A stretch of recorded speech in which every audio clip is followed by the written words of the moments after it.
kanser payudara stage 4. Dan doktor sebenarnya kata buat balik je lah. Itu. So dalam keadaan buntu tu kebetulan saya sharing dengan saya punya sepupu, dia jiran sebelah, dia punya adik ipar ni. So dia terdengar, so dia cubalah, dia start dengan Shiruto, Alora Bra, Boxer dan juga Spirina lah. So sama juga lah, tiga-tiga Shiruto ni. Sehingga bulan ketiga dia consume ni, pergi cek darah, dan doktor pun tak dapat trace juga dia punya sel kanser dia.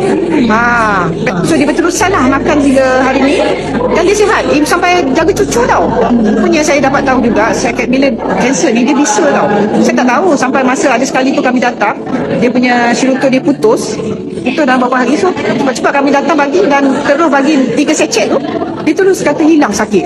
So kita tak sakit, kita tak tahu kan. Baru ni pun saya ada jumpa seorang lagi tim kami ni dalam tim Kaifana, kanser payudara juga. So lepas dia buat kemo tu, dia kata dia tak boleh bangun. Dia kata kenapa tak boleh bangun? Rupanya dia lupa lepas dia kanser tu dia belum makan Shiruto.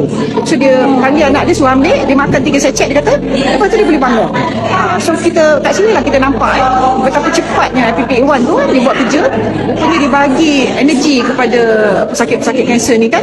Patutlah dia orang bila dah dapat nikmat tu dia berterusan, sebab sakitnya tu hanya Allah yang tahu kan. Sila like, share dan komenkan video ni, dan jangan lupa savekan video ni. Sila follow dengan CY.